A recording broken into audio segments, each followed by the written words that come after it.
Good morning. నేను జయరాం. నిన్న కేసీఆర్ గారి సభ, కేసీఆర్ గారిని చూస్తుంటే అనేక ఆశ్చర్యకరమైన విషయాలు మనకు అర్థమవుతుంటాయి. కేసీఆర్ గారి ప్రస్థానము, కేసీఆర్ గారి గురించి చెప్పాలంటే ఒక మాటలో సరిపోదు. ఈజ్ ఎ ఎన్సైక్లోపీడియా, ఒక పొలిటికల్ ఎన్సైక్లోపీడియా. లేకపోతే ఇంకా చెప్పాలనుకుంటే is a best politician, best orator. ఇంతటి ఓరేటర్కి నిన్నటి విషయాలలో మాత్రము చూసినప్పుడు ఎక్కడ సంబంధాలు ఉండవు. సగటున కేసీఆర్ చూసే ప్రసంగాల్లో కానీ, కేసీఆర్ మాట్లాడే భాషలో కానీ, కేసీఆర్ కనిపించే ఉత్తేజం కానీ నిన్న మనకి ఎక్కడ కనిపించకపోవడం ఇది గమనించాల్సిన విషయం. మరొక విషయానికి వస్తే కేసీఆర్ గారు ఎక్కడి నుంచి స్టార్ట్ అయ్యారు? ఆయన ప్రస్థానం అంతా ఒక కుగ్రామం నుంచి స్టార్ట్ అయింది, చింతమడక. ఏ చింతమడక నుంచి కేసీఆర్ ప్రస్థానం స్టార్ట్ అయిందో అదే చింతమడకకు వచ్చి ఆగిపోవడం ఇక్కడ ఇంకొక రకమైన అబ్జర్వ్ చేయాల్సిన విషయం. అంటే కేసీఆర్ గారు ఒకప్పటి విషయాలను మనం గమనించినట్టయితే అప్పటి అహంకారాలు లేవు, అప్పటి ధిక్కారాలు లేవు, అప్పటి స్వరాలు లేవు, అప్పటి సొప్త స్వరాల లోపల కనిపించే ఏ రకమైన కోపతాపాలు లేవు. ఇక్కడ నిన్న కనిపించింది ఒకటే. ఒకవైపు ఫ్రస్ట్రేషన్, మరొక వైపు టెన్షన్, ఇంకొక వైపు డిప్రెషన్. ఆ ఫ్రస్ట్రేషన్లో, టెన్షన్ నుంచి వచ్చిన డిప్రెషన్ లోపల మాట తూలుతున్నాడు, మాట మాట్లాడుతున్నాడు, కానీ మనసు మాత్రం ఏం చెప్తుందో అర్థం కాని ఒక విభిన్నమైన సన్నివేశాన్ని కళ్ళ ముందు కనిపించేది. ఒకవైపు బెదిరిస్తూనే, ఒకవైపు తెస్తూనని చెప్పుకుంటూనే, మరొక వైపు అఖిలపక్షంతో ఢిల్లీకి పోదామని చెప్పడం. ఆల్రెడీ రేవంత్ చెప్పిందే మళ్ళీ చెప్పడం దేని సూచకమో తెలియదు, కానీ పదే పదే ఒకవైపు బెదిరిస్తూనే, మరొక వైపు బుజ్జగించటం, ఒకవైపు లాలిస్తూనే, ఇంకోవైపు పాలన ఎలా చేయాలనేది స్కెచ్ వేయటం. ఇవన్నీ కేసీఆర్ లోపల మరొక వైపు ఉన్న కోణం. అంటే అప్పటి కీర్తించిన నోర్లు ఎక్కడా అనేది ఒక్కసారి గమనిస్తే కనుసూపు మేరకు కూడా కనిపించవు. అప్పుడు తాకిన మీ పాదాల చేతులు ఎక్కడా అని మీ చుట్టూ గమనిస్తుంటే ఏ ఒక్కరు మీ కాళ్ళ మీద పడకపోవటం. అప్పుడు మిమ్మల్ని చూడగానే నిలువెత్తు దండలు, గజమాలలు ఈరోజు కనీసం గులాబీ పువ్వులు ఇచ్చిన దిక్కును కూడా లేకపోవటం. ఒకవైపు రాజుగా, మహారాజుగా తండ్రి కొడుకులు వెలుగుతూ ఉంటే, ఇంకొక వైపు సైన్యాధిపతులుగా ఈరోజు ప్రజలు మీ చుట్టూ ఉంటే కనీసం కనుసూపు మేరకు కూడా కానరాకుండా ఎప్పుడు కూడా మన చూపులన్నీ సూర్యుడి వైపే చూడటం మరొక. కానీ ఈరోజు మాత్రం నిన్నటి జరిగిన సన్నివేశం చూస్తే మాత్రం నేలను మాత్రమే మీ చూపులు తాకటం, ప్రజల్లో మాత్రమే కనుచూపు మీరు కనిపించడం, అక్కడ డిస్టర్బెన్స్ను సైతం మీరు గమనించడం నిజంగా ఇది గొప్ప విషయం. అంటే కాలం అంటే ఇదేనేమో, కర్మ అంటే ఇదేనేమో. ఎవరు చేసింది, ఎవరు చూసేది, ఇది తెలంగాణ ప్రజలకు ముమ్మాటికి తెలుస్తుంది, మరుమార్లు కనిపిస్తుంటుంది. అదే తెలంగాణ తల్లిలో ఉన్న గొప్పతనం. ఎవరినైనా ఎక్కడ ఉంచాలో మట్టి బిడ్డకు తెలుసు, మణిరత్నాన్ని తెలుసు. మట్టే, మణిరత్నమే. ఇది నిన్నటి జరిగిన సన్నివేశం. అదే విషయంపై డిస్కషన్ చేద్దాం. డిస్కషన్ లోపల ఓయూజేఏసీ నాయకులు, కాంగ్రెస్ యువ నాయకుడు వెంకట్ని కలుద్దాం. ఇంకొక షార్ట్ టైం లోపల మన కర్నే అరవింద్ మనతో జాయిన్ అవుతారు. ఈ విషయంపై డిస్కస్ చేద్దాం. వెంకట్ సార్, నిన్న జరిగిన అంశాల్లో కానీ, నిన్న జరిగిన విషయాల్లో కానీ నీటి వాటా విషయానికి వచ్చినప్పుడు చాలా క్లియర్గా కేసీఆర్ గారు చెప్పారు. అంటే 3 నెలల్లో నీటి వాటా తేల్చాలన్న ఇంత కసి, కోపము, ఇంత పౌరుషము, ఇంత పట్టుదల 9.5 సంవత్సరాలలో ఉంటే కనుక ఈ పాటికి నీటి వాటర్ లోపల ఇంత ఇబ్బంది లేకపోయేదాం. అంటే ఒకవైపు మనకు వాటాలు అనేది 68%, 32%. 68% తెలంగాణది, 32% వచ్చేసేమో ఆంధ్రాది. కానీ అది కాస్త రివర్స్ అయింది. ఈరోజు అదే 68% ఆంధ్రాకు పోవటం, తెలంగాణకు 32%. కనీసం ఆ వాటర్నైనా స్టోర్ చేసుకునే కెపాసిటీని మనము ఇప్పుడు ఉందా తెలంగాణకు? అలాంటి ప్రాజెక్టులు మనం కన్స్ట్రక్ట్ చేసామంటే దక్షిణ తెలంగాణ ఈరోజు ఎడారిగా మారిపోయి కనీసము సాగునీరు లేకపోవటం. అంటే ఎవరి మీద కోపం? 2 విషయాలు మొత్తం చాలా క్లియర్గా ఈరోజు చెప్పాలి. ఎవరికి ఏ నొప్పి ఉన్నా, ఎవరికి ఏ కష్టం ఉన్నా, ఒకవైపు వచ్చేసేమో టార్గెట్ వ్యవసాయం చేసుకునే వ్యవసాయదారుల మీద, మరొక వైపు వ్యవసాయ కూలీల మీద. అంటే భూమిని నమ్ముకొని వ్యవసాయం చేస్తే అక్కడ పండించే పంట ద్వారా వ్యవసాయ కూలీలు కుటుంబాలు బతుకుతాయి. ఆ కుటుంబంలో ఉన్న బిడ్డలు ఈరోజు చదువుకుంటారు, లేకపోతే ఇంకొక అంశాల లోపల కాన్సన్ట్రేట్ చేస్తారు. కానీ వ్యవసాయమే ఈరోజు కనుమరుగైపోతే వ్యవసాయం చేసే వ్యక్తులకే ఈరోజు అగమ్య గోచరం కనిపిస్తే మరి వ్యవసాయ కూలీల పరిస్థితి ఏంది? ఇది ఒక తెలంగాణ లోపల దక్షిణ తెలంగాణకే ఎందుకు దాపరించేసింది అంటే నల్గొండ, మహబూబ్నగర్, ఖమ్మం, హైదరాబాద్, రంగారెడ్డి. అంటే హైదరాబాద్, రంగారెడ్డి రెండు మినహాయిస్తే చాలా క్లియర్గా చెప్పాల్సింది మహబూబ్నగర్ అండ్ ఖమ్మం, నల్గొండ. ఖమ్మం, నల్గొండలో ఎవరి మీద కోపంతో టార్గెట్ చేశారు, ఎందుకు నామరూపాలు లేకుండా అక్కడ బీఆర్ఎస్ పార్టీ కనుమరుగైపోవడానికి గల కారణాలేంది? ఈ నీటి విషయాలేనా సార్? ముందుగా మీకు నమస్కారం సార్, దాంతోపాటు రాజ్ న్యూస్ ప్రేక్షకులకు నమస్కారం సార్. ఇక్కడ ఒక విషయం ఏంటంటే, చింత చచ్చినా పులుపు చావలేదన్నట్టు అధికారం పోయినా కూడా అహంకారం చావలే. అదే అహంకారము, అదే డాంబికాలు, అదే మాటలు, అదే బబ్రాజమానం. అహంకారం లేదు, నిన్న ఫ్రస్ట్రేషన్ చాలా క్లియర్గా బబ్రాజమానం అంటే ముందు ప్రదర్శించారు కదా సార్. ఇప్పుడు వారు ప్రత్యేకంగా ప్రదర్శించకపోయినా కూడా వారి అల్లుడు గారు, వారి కొడుకు క్లియర్ కట్గా ప్రదర్శిస్తున్నారు సార్. ఒకటి ఇక్కడ గమనించాల్సిన విషయం ఏంటంటే, మీరు చెప్పారు కదా 68:32% వాటా విషయంలో మనకు ఎక్కువ రావాల్సింది వాళ్ళకు పోయింది, మనకు అంటే వాళ్లకు ఎక్కువ పోయింది, మనకు తక్కువ వచ్చేసింది సార్. ఇక్కడ ఒక విషయం ఏంటంటే, తెలంగాణ రాష్ట్రం ఏర్పడిన తర్వాత నీటి వాటాల విషయంలో విభజన చట్టంలో భాగంగా మనకు రావాల్సిన వాటా సార్, అది దాన్ని వినియోగించుకోవడంలో ఫెయిల్ అయినామంటున్నాం మేము. ఒకవేళ ఇక్కడ విషయం ఏంటంటే, వినియోగించుకున్నా కూడా ప్రాజెక్టు ఆ నిల్వ చేసుకున్న స్టోరేజ్ కూడా మన దగ్గర లేదు. అదే సార్, నేను అదే అంటున్నా, వినియోగించడంలో ఎక్కడ ఫెయిల్ అయినామంటే, ఇప్పుడు స్టోరేజ్ కూడా ఇంత 9 సంవత్సరాల స్టోరేజ్ చేయగలిగితే నువ్వు వినియోగించుకుంటావు. నువ్వు స్టోరేజ్నే చేయకుండా నీళ్లను వినియోగించుకోవడం.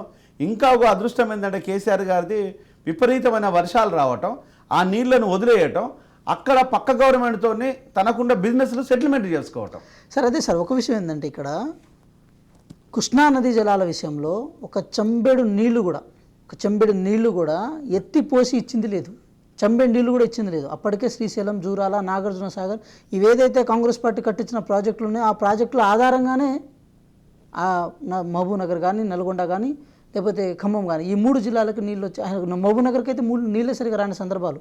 సో ఇక్కడ ఏంటంటే, మేమేం చెప్పదలుచుకున్నామంటే సార్, కృష్ణానది జలాల విషయంలో దక్షిణ తెలంగాణ అన్యాయమైన విషయం వాస్తవం.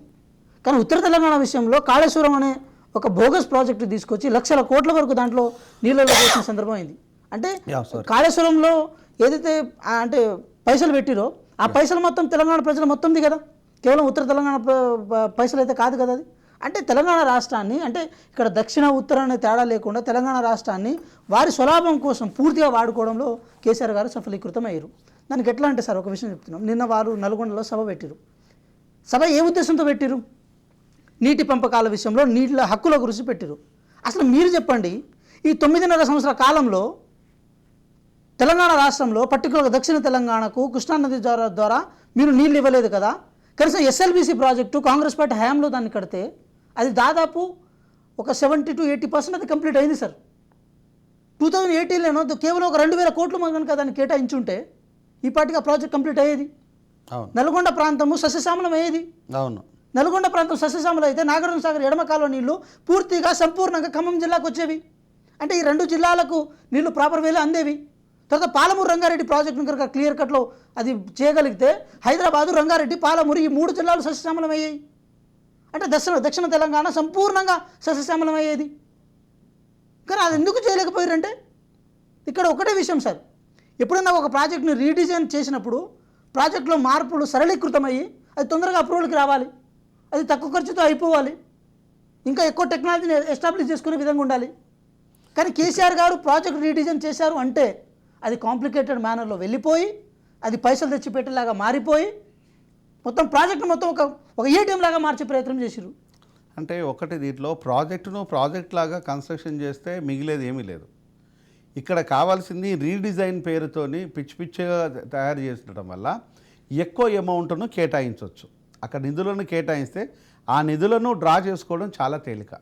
ఈ రీడిజైన్స్ ఎప్పుడైతే ప్రాజెక్ట్స్ రీడిజైన్స్ అంటారో, ఎప్పుడైతే ప్రాజెక్ట్స్ని మేము ఇంకా గొప్పగా చేస్తుంటామో అని చెప్తుంటారో అదంతా పెద్ద బోకస్ అనేది కాళేశ్వరం ప్రాజెక్టుతో చాలా క్లియర్గా అర్థమైపోయింది ప్రజలకు. కానీ నిన్న ఇంకొక విషయాన్ని కనుక గమనించడితే కేసీఆర్ గారు ఎప్పుడు వచ్చినా కూడా కేసీఆర్ వస్తుందంటే గజమాలలు, పూల పాన్పులు, రెడ్ కార్పొరేట్లు. కానీ నిన్న ఎక్కడ కనిపించలేదు. అంటే ప్రభుత్వంలో ఉన్నప్పుడు అంత విచ్చలవిడి ధనాన్ని ఖర్చు చేసిన కేసీఆర్ తను వస్తున్నాడు చేస్తున్నాడు పేపర్లలో విపరీతమైన పేజీలు పబ్లిసిటీ చేసుకునే కేసీఆర్ గారు నిన్న అంతంత పేజీల పబ్లిసిటీ లేదు, ఆ గజమాలలు లేవు, ఆ పూల పాన్పులు లేవు, తను నడుస్తూ ఉంటే ఆ రెడ్ కార్పెట్ లేదు. అంటే ఇదంతా దేని సూచకమని చెప్పాలి? అంటే ప్రజల సొమ్మును విచ్చలవిడిగా, ప్రజల సొమ్మును ఇష్టానుసారంగా, ప్రజల సొమ్మును ఇక్కడ తెలంగాణ ప్రజలు ఆయన ఒక్కరిని చూపించుకోవడం కోసము, ఆయన పార్టీ నేతలను చూపించుకోవడం కోసము, తెలంగాణ బంగారు తెలంగాణ అని చెప్పడం కోసము సింబాలిక్గా అవన్నీ చేశారు. అంటే కేసీఆర్ దిగిపోగానే బంగారు తెలంగాణ కాస్త బికారు తెలంగాణ అయిందని చెప్పుకోవడం కోసమా, లేకపోతే అప్పుడు ప్రజల సొమ్ము తను ఎంజాయ్ చేసేసి ఇప్పుడు సొంత సొమ్ములు పెట్టుకోవడానికి ఇబ్బంది అయిన పరిస్థితులా ఏదనుకోవచ్చు రెండిట్లో? సార్, ఒక విషయం అంటే నిన్న నల్గొండ సభలో వారు ఎంటర్ అయిన వెంటనే వారి మీద అంటే ఏదైతే ఎమ్మెల్యేలు ఉన్నారో ఎమ్మెల్యేలు వాళ్ళంతా అంటే మాజీ మంత్రి గారు వాళ్ళు ఒక బస్సు మీద వస్తున్నప్పుడు బస్సు మీద కోడిగుడ్లు దాంతోపాటు టమాటాలు అన్నీ విసిరేయడం జరిగింది సార్. ఎందుకంటే నల్గొండ ప్రజలకు మీరు ఇంతవరకు ఏం వెళ్ళబెట్టిర్రు, ఏం కట్టగట్టి చేసిరని చెప్పి దాని మీద సమాధానం చెప్పడానికి రమ్మని చెప్పారు. కానీ మీరేదో ఎన్నికల సభలాగా దాన్ని మార్చి దాన్ని రచ్చరంబోలా చేస్తామంటే ఎట్లా సార్? ఒక మాట చెప్తున్నాం సార్, ఇన్ కేసు కృష్ణానదీ జలాల వాటా తేల్చే విషయమైనా కానీ సరే, కాళేశ్వరం విషయం కానీ ఏదైనా సరే చర్చించడానికి ప్రజాస్వామ్యబద్ధంగా చట్టసభలు ఉన్నాయి కదా సార్, చట్టసభలను వాడుకోవచ్చు కదా. 7 కిలోమీటర్ల దూరం అంటే నీ ఇంటి నుంచి ఉన్న 7 కిలోమీటర్ల దూరంలో ఉన్న శాసనసభకు రావు, కానీ దాదాపు 170 కిలోమీటర్లు ఉన్న నల్గొండకు మాత్రం వెళ్తావు. అది ఎంతవరకు కరెక్ట్ అది? సో ఇక్కడ మేము ఏం చెప్పదలుచుకున్నాం అంటే సార్, బేసికల్లీ ఒకటి మీరు గమనించండి సార్, తెలంగాణ రాష్ట్రంలో తెలంగాణ రాష్ట్ర సంపదని అంటే ఎక్కడ పెట్టారు, ఎందుకు పెట్టారు, ఎలా పెట్టారని చెప్పి జవాబుదారుగా ఉండాల్సిన మీరే ఈరోజు శాసనసభ నుంచి మీరు తప్పించుకొని వెళ్ళిపోతే ఎట్లా సార్? ఇప్పుడు నేను తీర్మానం పెట్టించిన, నీళ్ళ విషయంలో తీర్మానం పెట్టించని చెప్పి నిన్న సభలో చాలా క్లియర్ కట్గా చెప్పారు కదా వాళ్ళు. అదే తీర్మానం మీద చర్చించడానికి రండి మీరు తీర్మానం మీద చర్చించడానికి మీరు వస్తే ఆటోమేటిక్గా ప్రజలకు నిజమేంటో అబద్ధమేంటో తెలుస్తుంది కదా. సరే, కాంగ్రెస్ పార్టీ బట్టకాల్చి మీదేస్తుందని చెప్పి కొద్దిసేపు అనుకుందాం, మీరు వచ్చి డిఫెన్స్ చేసుకోండి ఒకసారి. సరే, మీరు శుద్ధపూస పనులు చేసిర్రు, మీరు చాలా బాగా చేసిర్రు, తెలంగాణ రాష్ట్ర నీటి వనరులను ప్రాపర్ వేలో వాడుకున్నారు, తెలంగాణ ప్రజలకు రైతాంగానికి క్లియర్ కట్గా ఇచ్చిర్రు అని చెప్పి మీరే చెప్తున్నారు కదా. అసెంబ్లీ వేదికగా చెప్పండి ఆ మాట. ఎందుకు మీ అల్లుడు హరీశ్రావు గారిని బలిపశం చేస్తారు అక్కడ? సరే, మీరు అందరూ తోడు దొంగలా చేసిన పని అయినప్పటికీ కూడా ఒకరిని ఎందుకు బలిపశం చేయాల్సిన అవసరం ఉంది? నిన్న మేడిగడ్డకు రమ్మని చెప్పారు కదా, మీకోసం హెలికాప్టర్ కూడా ఏర్పాటు చేశామని అన్నారు. ప్రపంచ దేశాలు డిస్కవరీ ఛానళ్ళు అంటే ఒక అద్భుతాన్ని చూడడానికి వచ్చినాయని చెప్పి పగల్బాలు పలికి ఎన్నికల్లో దాన్ని వాడుకునే ప్రయత్నం చేసిన మీరు ఎందుకు ఈ పార్లమెంట్ ఎలక్షన్స్లో కాళేశ్వరాన్ని కానీ మేడిగడ్డ ప్రాజెక్ట్ కానీ ఎందుకు వాడుకోలేకపోతున్నారు? అంటే కేవలం మేడిగడ్డ కుంగితే ఒక్క బ్యారేజ్ కుంగితే ఏమైనా అవుతుందా? ఒక్క పిల్లరే కుంగితే ఏమైనా అవుతుందా? అంటే ఒక మనిషిలో గుండెకు చిల్లు పడితే ఏమవుతుంది సార్?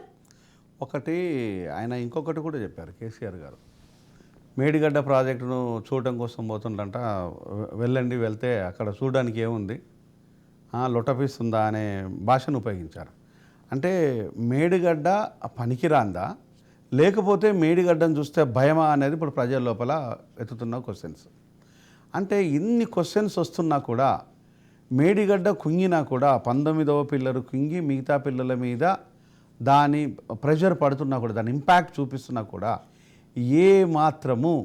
ఎంత మాత్రం కూడా మనకు సంబంధం లేదు, ఇది ప్రజల సొమ్మే అనుకుంటేనే మళ్ళీ ప్రజలు ఇప్పుడు ఏదో కేసీఆర్ గారిని బీఆర్ఎస్ను పిలిచినట్టుగా, మీరైతే ముఖ్యమంత్రిగా ఇప్పటికిప్పుడు వెళ్ళమన్నట్టుగా, ఈయన దాన్ని ఏదో చెప్తున్నట్టుగా, ఎందుకు ఇంత అవసరమా?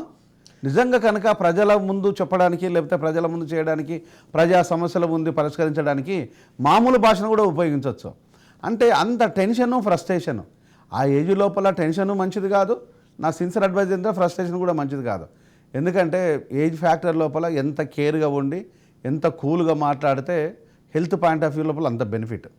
అలాంటిది కేసీఆర్ గారికి డెఫినెట్గా కోమార్బిడిటీస్ ఉంటాయి ఆ ఏజ్ లోపల. ఏముంటాయి అన్న విషయాన్ని మనకు పర్ఫెక్ట్గా తెలియకపోవచ్చు, కానీ ఆ ఏజ్ని కంపేర్ చేస్తే డెఫినెట్గా కోమార్బిడిటీస్ ఉంటాయి. Recently is operation post operative కాబట్టి. అంటే ఇలాంటి ఉన్న పర్సనాలిటీ అంత రెచ్చగొట్టే విధంగా ప్రజలను మాట్లాడేసి ఇంకొక వైపు బతిలాడే విధంగా మీరు రెగ్యులర్ ప్రెస్ మీట్లు సీఎంగా ఉన్నప్పుడు ఆయన వచ్చేసేమో ఒక దాడి అంటే మీడియా మీద విపరీతమైన దాడి చేయటము, బెదిరింపులకు గురి కావటం, బెదిరింపులను చేయటం. ఇక్కడ కనుక చూసినట్టయితే బుజ్జగింపులు, బతిలాడుకోవడం, ఫ్రస్ట్రేషన్, బాధ. అంటే అధికారం చేయి జారిపోగానే, అధికారాన్ని దూరం కాగానే ఎందుకు అంత బాధ అనేది ఒక ప్రశ్న. ఇంకొక ప్రశ్న వచ్చేసి, ఈయన నన్ను అడగొచ్చు కదా సలహాలు, అన్నా నన్ను సలహాలు, ఈ మాట గుర్తుపెట్టుకోవాలి ప్రజలు, అన్నా నన్ను సలహాలు అనే నా దగ్గరికి ఎందుకు రాలేదంటాడు. కానీ అన్నా అనే మాటను ఈరోజు చెప్తున్నారు సార్. మీరు సారు సార్ అనిపించుకున్నారు మీ మీడియాతోని, సారు సార్ అనిపించుకున్నారు జూనియర్ ఆర్టిస్టులతోని, సారు అనిపించుకున్నారు అనవసరమైన సెలబ్రిటీలతోని, అక్కర్లేని సెలబ్రిటీలతోని. అంటే మీ చుట్టూ ఉన్న సైన్యాన్ని అయ్యా, అన్న, నానా, బాపు అనే వాటిని పక్కన పెట్టి ఇచ్చేసి సారు మాత్రమే అనిపించుకున్న మీరు మళ్ళీ అన్నకు దిగజారిపోయినలా, లేకపోతే అన్నకు ఆప్యాయతగా అక్కడి నుంచి విసిరేస్తే ఈరోజు గుర్తుకొచ్చిందా అనేది ప్రజలు నిన్న నాకు అనేక మంది ఇదే విషయాన్ని ఒక్కసారి గుర్తు చేయండి సార్ బీఆర్ఎస్ నాయకులని నాకు పదే చెప్పారు. ఇది చాలా గుర్తుపెట్టుకోవాల్సిన విషయం. అంటే మనిషి అధికారంలో ఉంటే అహంకారంతో సార్ అయిపోతాడు, అధికారం లేకపోతే అన్న అయిపోతాడా? అంటే మిమ్మల్ని అన్నగా ఉంచాలనా తెలంగాణ ప్రజలు, సారుగా ఉంచాలనా? అధికారంలో ఉంటే అదే విషయాలు 9.5 సంవత్సరాలైనా కనీసం అక్కడ ఉద్యమాలు చేయడానికి కూడా ఊపిరి తీయాలని చూస్తే మీరు అదే ఉద్యమం చేసే అనుకున్న ఎక్కడైతే ఇందిరా పార్క్ దగ్గర చేయాల్సిన ధర్నా చౌక్ని క్లోజ్ చేసిన మీరు ఈరోజు ఒక్కసారి అధికారాన్ని ప్రజలు లాక్కోగానే మీరు ఉద్యమ వీరులుగా, ఈరోజు ఉద్యమ నాయకులుగా మీరు ప్రతిఘటిస్తుంటారు, గర్జిస్తుంటారు. అంటే మీకు అధికారం కంటే ఉద్యమానికే పరిమితం చేస్తే తెలంగాణ ప్రజలకు ఇంకొంచెం బెటర్గా ఉంటుందనే విషయాన్ని తెలంగాణ ప్రజలు డిమాండ్ చేస్తున్నారు, అడుగుతున్నారు. దీనికి మీకు చేత అయితే ఆన్సర్ చేయండి సార్. చెప్పు సార్. ఒక విషయం ఏంటంటే, చావు నోట్లో తలకాయ పెట్టినని చెప్పి 10 సార్లు చాలాసార్లు అనుకున్నారు బేసికలీ. అంటే ఎలక్షన్స్ వచ్చినప్పుడు స్టంట్ చేయాల్సిన ప్రతిసారి చావు నోట్లో వాళ్ళు తలకాయ పెడతారు. ఎన్నిసార్లు పెడతారో వారికే తెలియాలి, ఎన్నిసార్లు పెడతారనే విషయం మీద తెలంగాణ ప్రజలు కూడా గ్రహించాలి. ఒకసారి ఒక విషయం చెప్పదలుచుకోవాలంటే, ఒక అన్నగా వారి సలహాలు తీసుకోవాలంటే మేమైనా వారి దగ్గర పోవాలి, వారైనా మా దగ్గర రావాలి. ఏదో ఒక సందర్భం అయితే జరగాలి, కంపల్సరీ. ఏదో ఒక సందర్భం జరగాలి. గౌరవ ముఖ్యమంత్రి గారు ఆ విషయంలో ఎక్కడ ఎటువంటి శశభిషాలకు ఓట్లేదు. గౌరవ ముఖ్యమంత్రి గారు ఎక్కడ కూడా అహానికి కానీ లేకపోతే దుందుడుకు వైఖరి కానీ ఎక్కడ వారు ఆస్కారం ఇవ్వట్లేదు.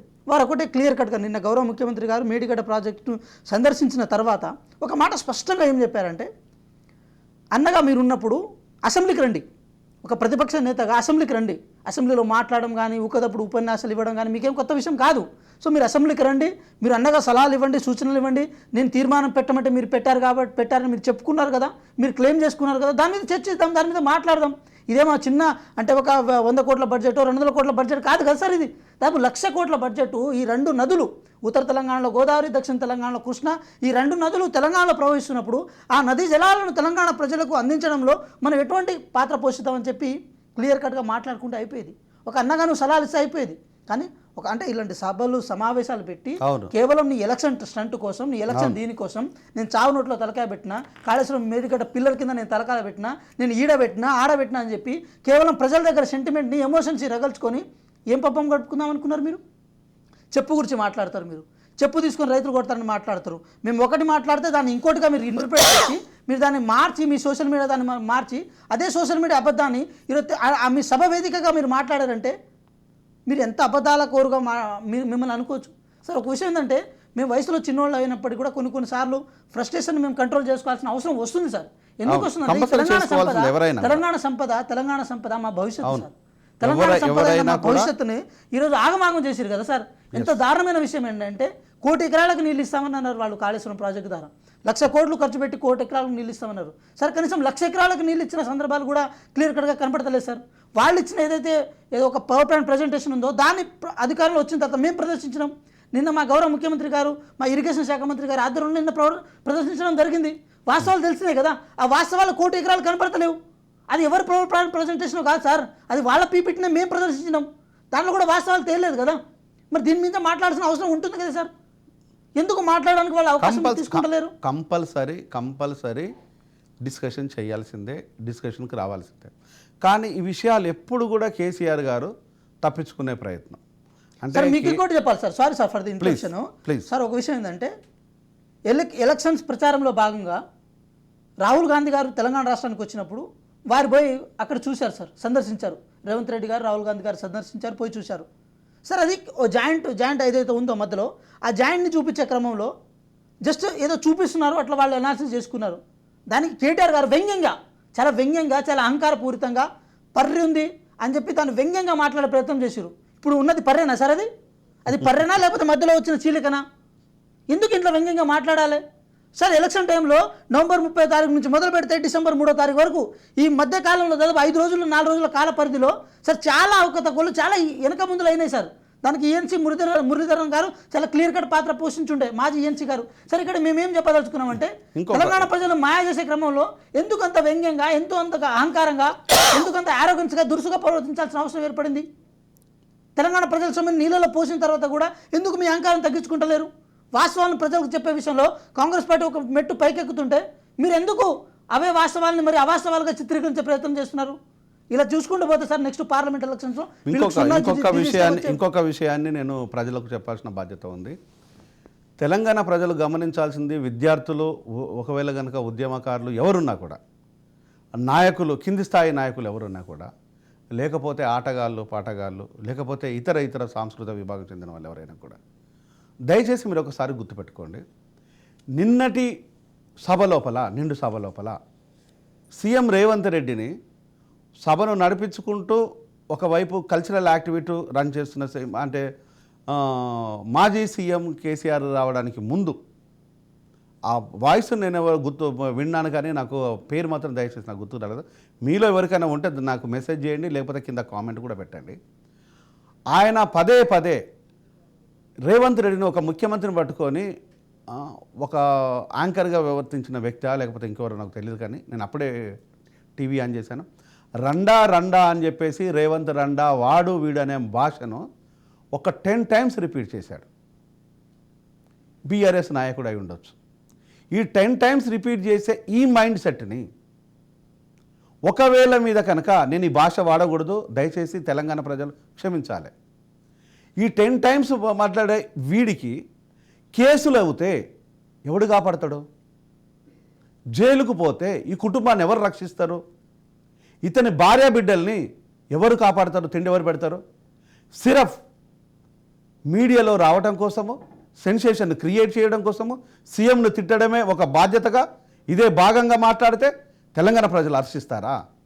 తెలంగాణ భాష అదేనా? ఎప్పుడైనా ఎక్కడైనా సీఎంని ఆ రోజు నుంచి ఈ రోజు వరకు కూడా సీఎంని అంత దారుణంగా భాష ఎప్పుడైనా ఎవరైనా మాట్లాడారా? కేసీఆర్ గారిని కూడా మాట్లాడారా? కేసీఆర్ గారు అనేక సందర్భాల లోపల అనేక భాష, ఒక బూతుల యూనివర్సిటీని తీసుకుంటే is a vice chancellor, KTR principal అవుతాడు, మిగతా వాళ్ళంతా అసిస్టెంట్ ప్రొఫెసర్లు అవుతారు. ఆ యూనివర్సిటీ నుంచి వచ్చిన వ్యక్తులు మాత్రమే బూతులు మాట్లాడాలా? లేకపోతే అక్కడ జైన్ కావాలా? బూతులు మాట్లాడాలంటే ఫస్ట్ అక్కడ పోయి జైన్ అయి నేర్చుకొని వచ్చేసి ఈ యూనివర్సిటీని క్లెయిమ్ చేయాలా? నిన్న అతను మాట్లాడే భాష ఒక డయాస్ మీద నుంచి వెళ్ళి అంత నీచమైన భాష. దయచేసి ఎవరిని మాట్లాడకూడదు. This is my humble request. ఒక కాంగ్రెస్ నాయకులు అయి ఉండొచ్చు, లేకపోతే బీఆర్ఎస్ నాయకులు ఉండొచ్చు, ఇంకే ఇతర పార్టీలు, బీజేపీ ఏ పార్టీ నాయకులు ఉండొచ్చు కదా, ఈ భాష మాట్లాడే వాళ్ళు కూడా నేను చెప్తున్నాను వినండి. ఒక రెడ్డి, ఓ కమ్మ, ఓ వెలమ, ఒక బ్రాహ్మణ్, ఏ అగ్రకులానికి సంబంధించిన ఏ వ్యక్తి మాట్లాడు, ఇది నేను రాసేసుకోండి మీరు. ఇది మాట్లాడే వ్యక్తులంతా బట్టలు చింపుకొని భుజాలు తరుచుకునే ఎస్సీనో ఎస్టీనో బీసీ మైనార్టీ బిడ్డలు మాత్రమే. సిగ్గు లేకుండా ఆ భాషను మాట్లాడితే మీకు ఏ మాత్రం ఉంటుంది అనుకుంటున్నారు? మీ మీద కేసులు కావడానికి ఎంత టైం పడుతుంది అనుకుంటున్నారు? బాల్కా సుమన్ లాంటి పారిపోయింది ఇక్కడ నుంచి. నేను కేసీఆర్ కొడుకును, కేసీఆర్ ఆస్థానికే నేను ఆస్తినని చెప్పుకునేవాడు. అంతకంటే గొప్పడేం కాదు కదా మీరు. భాష మాట్లాడితే, భావం మాట్లాడితే బాధ్యతగా మాట్లాడండి. ఎవరైనా పర్వాలేదు, ఎవరినైనా పర్వాలేదు. Please continue. సార్ ఒకటి ఇక్కడ భాష గురించి మాట్లాడాల్సి వచ్చినప్పుడు ఇక మీరే చెప్పారు క్లియర్ కట్గా, ఇక ఇంతకంటే మేమేం పెద్దగా చెప్పము. కానీ ఒకటి మీరు ప్రధానంగా గమనించండి. నదీ జలాల విషయానికి వచ్చినప్పుడు, నదీ జలాల పంపకాల విషయానికి వచ్చినప్పుడు ఈరోజు వాళ్ళు ఏదో శుద్ధపూసల మాట్లాడుతున్నారు. కానీ హరీష్ రావు గారు అసెంబ్లీ సాక్షిగా ఏమని చెప్పారు సార్? ఆ మినిట్స్లో ఉన్న అంశాలను చదివారు, కానీ ఆ మినిట్స్ మీద సంతకం పెట్టారని చెప్పి ఆ ఎవిడెన్స్ని చూపించగలిగారా సార్? సో ఇక్కడ ఏంటంటే కేవలం తెలంగాణ ప్రజలను భ్రమలో పెట్టడమే. ఇప్పుడు వాళ్ళు ఇప్పుడు కేఆర్ఎంబీ విషయం మీద వాళ్ళు అంటే నీటి పెంపకాల విషయంలో వాళ్ళు ఆల్రెడీ సంతకం పెట్టొచ్చారు కదా, ఉమాభారతి కేంద్ర మంత్రిగా ఉన్నప్పుడు సంతకం పెట్టొచ్చినప్పుడు ఏ అఖిలపక్షాన్ని తీసుకెళ్ళారు సార్ వాళ్ళు? అయినా సరే మేము అఖిలపక్షాన్ని తీసుకెళ్తామని అంటున్నాం కదా సార్. మీరు రావడానికి ఏంటి ప్రాబ్లం? రావడానికి ఏంటి అడ్డంకు మీకు? ఎందుకు రాలేకపోతున్నారు? మీరు ఒక పెద్ద జల ఇంజనీర్ కదా, ఈ తెలంగాణ రాష్ట్ర ప్రదాత, జల ఇంజనీరింగు, రైతుల పాలిట పక్షపాతి, మీరు ఎందుకు రాలేకపోతున్నారు?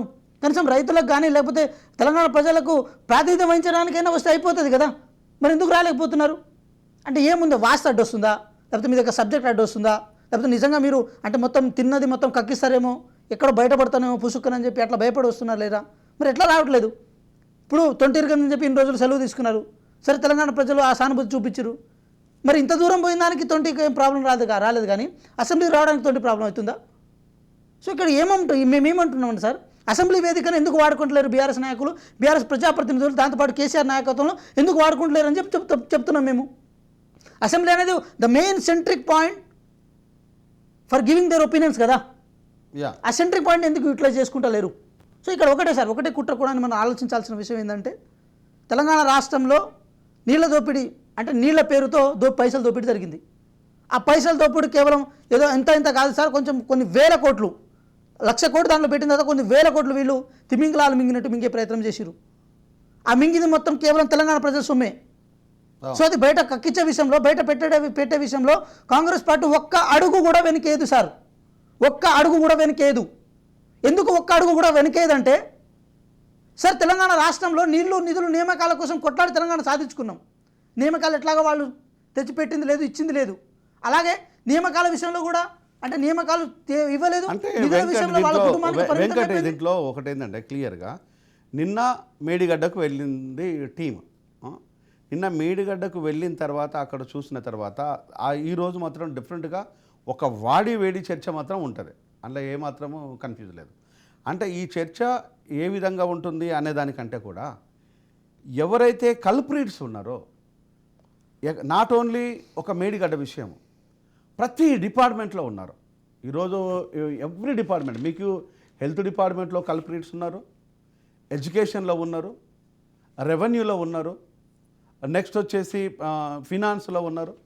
అంటే ఎక్కడెక్కడైతే ఆఫీసర్లు కావచ్చు, లేకపోతే అధికారులు, ఉన్నతాధికారులు కావచ్చు, ఎవరైతే కల్ప్రిట్స్ ఉన్నారో అందరూ కాదు, ఎంతోమంది మహోన్నతమైన ఉద్యోగులు ఈ రాష్ట్రంలో ఉన్నారు. వాళ్ళ చలవ వల్లనే ఇంకా ఈ మనం అధికారం పార్టీ ఏదైనా కూడా ప్రభుత్వము చాలా క్లియర్గా నడుస్తుంది. కొంతమంది కల్ప్రిట్స్ మాత్రమే గురించి మనం మాట్లాడుకుందాం. ఇంతమంది ఉంటే మొన్న చాలా ఓపెన్గా ఉత్తమన్న మాట చెప్పిండు. మురళీధర్ రావు ఒక ఇన్ఫార్మర్గా ఉన్నాడు, మురళీధర్ రావు లాంటి వాళ్ళని మేము వదిలేయము. ఉన్నారు అని తెలిసిన తర్వాత కూడా వాళ్ళ మీద ఏ వేటు వేయకుండా, ప్రజలను చూపించకుండా, మురళీధర్ ఒక్కడే కదా, అలాంటి వ్యక్తులు చాలా మంది అని చెప్పారు సార్. అదేంటే ఇప్పుడు సార్ అంటే అలాంటి వ్యక్తులను ఎవడైనా పర్వాలేదు, వాళ్ళను తీసుకొచ్చి ప్రజల ముందు పెట్టేసి శిక్షలు త్వరగా వేసినప్పుడు మాత్రమే కాంగ్రెస్ మీద తెలంగాణ ప్రజలకు నమ్మకాన్ని ఇంకా బలమైన నమ్మకం ఏర్పడుతుంది. తెలంగాణ ప్రజలు కోరుకునేది ఏంటంటే తెలంగాణను దగా చేయడము, దోపిడీ చేయడము, తెలంగాణను పూర్తిగా అన్యాయం చేయడం, ఈరోజు తెలంగాణ ప్రజలను అగమ్య గోచరంగా పట్టియడం. అది తెలంగాణ ప్రజలు ఎవరు సహిస్తలేరు. ఎందుకంటే ఉద్యమాలకు ప్రతిరూపం తెలంగాణ. ఈరోజు నిలువెత్తి దోపిడికి నిదర్శనం తెలంగాణ. అంటే ఇంత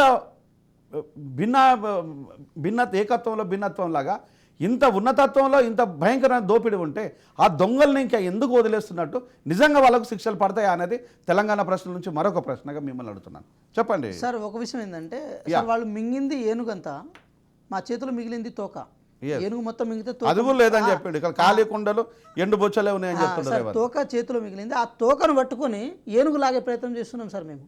ఆ ప్రయత్నంలో భాగంగా బీఆర్ఎస్ పార్టీ 10 సంవత్సరాల కాలంలో ఏడ మింగి ఏడబెట్టిందని చెప్పి కూడా అది మొత్తం ఎవిడెన్స్ బయటికి రావడానికి కూడా చాలా కష్టంతో కూడుకున్న వ్యవహారంగా మారింది సార్. మేము ఏం చేసినా కూడా దాన్ని రివెంజ్ కల్చర్లో చేస్తున్నామని చెప్పి అట్లా తీసుకుపోయే ప్రయత్నం చేస్తున్నారు సార్. ఒక విషయం ఏంటంటే ఫస్ట్ ఇరిగేషన్ వాటి మీద ఒక అజెండా రూపొందించినాం. ఫస్ట్ విద్యుత్ మీద చేసినాం, తర్వాత ఫైనాన్స్, తర్వాత ఇప్పుడు ఇరిగేషన్. అంటే ఒక్కొక్కటి ఇట్లా చేసుకుంటే పోయే క్రమంలో దానిలో ఉన్న అవినీతి అధికారులను అప్పటికప్పుడు ప్రక్షాళన చేస్తున్నాము. వాళ్ళని ఇప్పుడు ఈఎన్సీ శ్రీధరన్ గారు అయితే, ఆయన మురళీధరన్ గారు అయితే డైరెక్ట్ తీసేసినాం, వాళ్ళని వెంకటేశ్వరరావుని కూడా తీసేసినాం. సో ఇక్కడ ఎట్లా అంటే ఒక కోటరీ, ఒక ఆల్టర్నేటివ్ కోటరీ ఉంటుంది కదా సార్.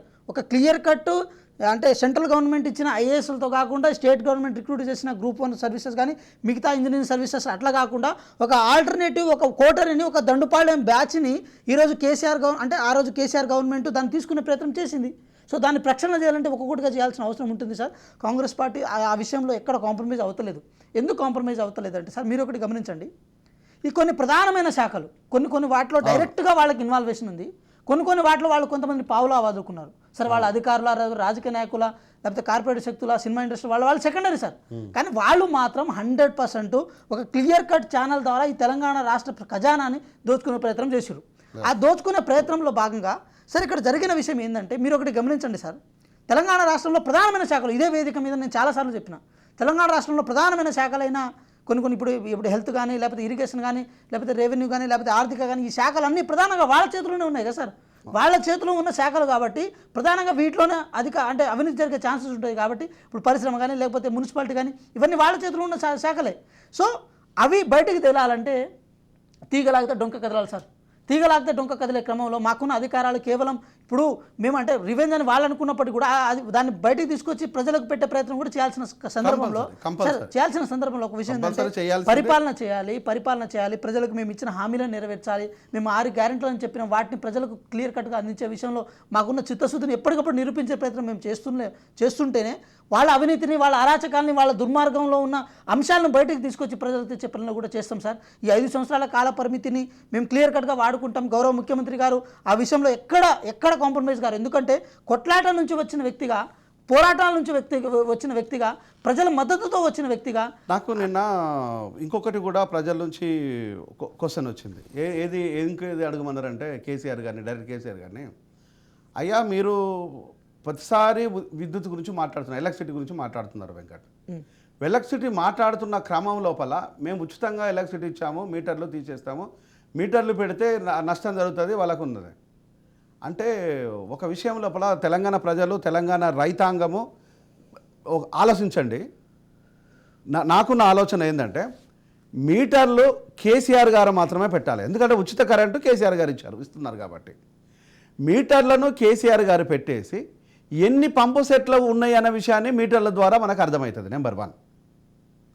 నెంబర్ 2, ఎంత ఉచిత కరెంటు ఇస్తున్నది అనేది అర్థమవుతుంది. నెంబర్ 2, ఉచిత కరెంటే కాబట్టి ఆ బిల్లు కట్టాల్సింది, డిస్కమ్లకు బిల్లు కట్టాల్సింది కేసీఆర్ కాబట్టి కేసీఆర్ గారికి ఒక అవగాహన వస్తుంది.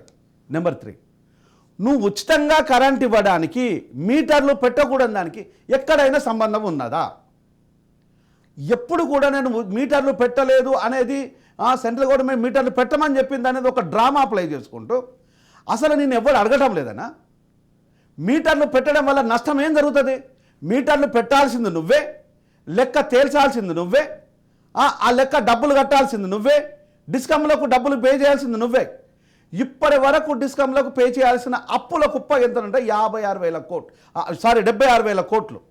50,000 కోట్లు ఉందనేది అనేక సందర్భాల్లో మాట్లాడుకున్నాము.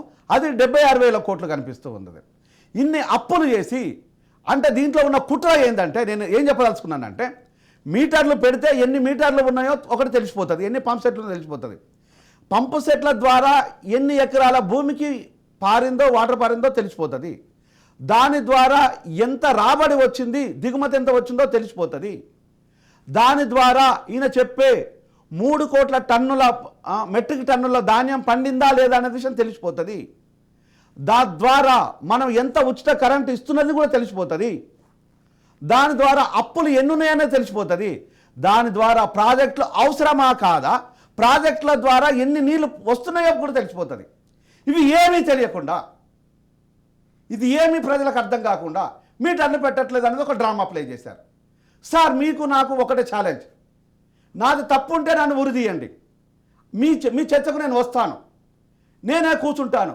నేను అడిగిన వాటి లోపల ఎక్కడైనా తప్పు ఉంటే, మూలాలు లాగడానికి ఇది ప్రయత్నం కాకపోతే, ఇది నిజాలు కాకపోతే నేను దేనికైనా శిక్షణ అనుభవిస్తాను. రేవంత్ రెడ్డికి నేను అప్పీల్ చేస్తున్నాను, ఇదే నన్ను కూర్చోబెట్టండి, ఇవే క్వశ్చన్లు నాకు కావాలి, వీటికే తెలంగాణ ప్రజల తరపున నేను అడుగుతాను. తెలంగాణ బిడ్డగా, రైతు బిడ్డగా, కూలి బిడ్డగా తెలంగాణ ప్రశ్నించే గొంతుగా అడుగుతున్నాను. మీకు చేతైతే సమాధానం చెప్పండి సార్. నేను కూర్చుందాం. మీరు ఒక ఉన్నతమైన మేధావి, మహోన్నతమైన శక్తి, తెలంగాణ తెచ్చిన జాతిపితాన్ని క్లెయిమ్ చేసుకున్న మీరు నా ఒక్కరి సమాధానం చెప్పలేరా? నేను అడిగిన వాడికి సమాధానాలు ఉండవా? వీటికి లింకు కాదా? భూమి ఎంతో తెలుస్తుంది, ఎన్ని హెక్టార్లు పండిస్తున్నామో తెలుస్తుంది. అసలు కాళేశ్వరం ప్రాజెక్టు ద్వారా, మీ ప్రాజెక్టు ద్వారా ఎన్ని ఎకరాలకు భూములు నీళ్ళు వస్తున్నాయో కూడా అర్థమవుతుంది. ఇన్ని పంపు సెట్లు కనుక మీరు ఉచిత కరెంట్ ఇచ్చినట్టు అవుతే మరి ప్రాజెక్టు దేనికి సార్? ఎవరి కోసం ప్రాజెక్టులు? నిజంగా ప్రాజెక్టులు మాత్రమే ఉన్నాయా? ఆ ప్రాజెక్టుల నుంచి నీళ్ళు వచ్చి పంట పండుతున్నాయా? నిజంగా పండితే కనుక 3 కోట్ల మెట్రిక్ టన్నుల ధాన్యం నిజంగానే పండినట్టు అవుతే అది ఏ విధంగా పండినాయి కూడా చెప్పండి. అది కూడా తప్పే. అందులోపల కంట్రోల్ బియ్యం తీసుకొని రేషన్ బియ్యాన్ని కూడా యాడ్ చేసుకొని దాన్ని మా రైస్ మిల్లు లోపల, మీకు సంబంధించిన రైస్ మిల్లు లోపల, ఇది నేను చెప్పింది కాదు, బీజేపీ నాయకులు రఘునందన్ చెప్పిన వాటి లోపల రైస్ మిల్ లోపల దొడ్డు బియ్యాన్ని సన్న బియ్యం చేసేసి దాన్ని కూడా మన అకౌంట్లో వేసుకున్నారు అనేది ఆయన వాదన.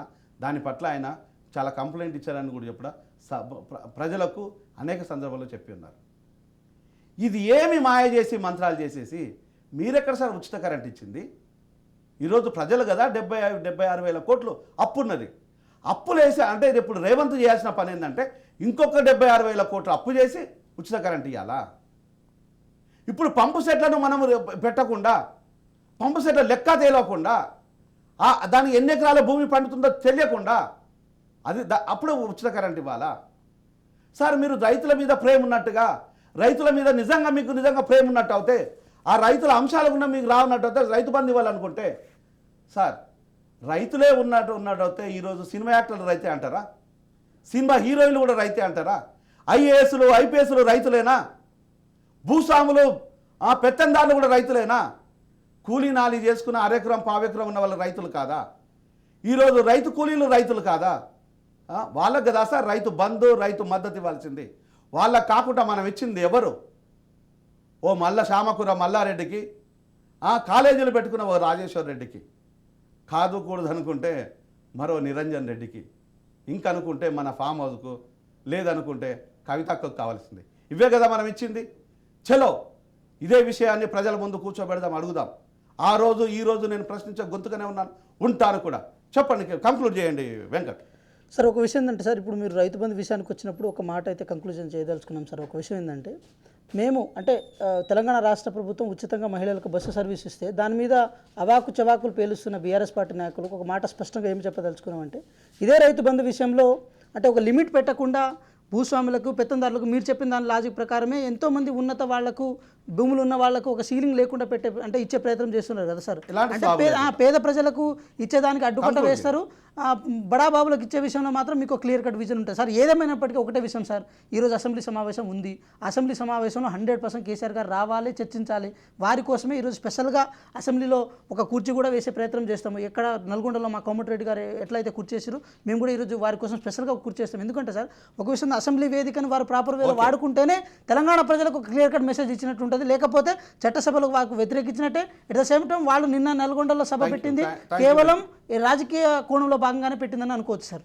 చర్చలో పాల్గొన్న వెంకట్కి సో ఇదే విషయాన్ని, ఇదే సందర్భాన్ని రేపు కూడా కంటిన్యూ చేస్తామని మీకు చెప్పుకుంటూ సైన్ ఇన్.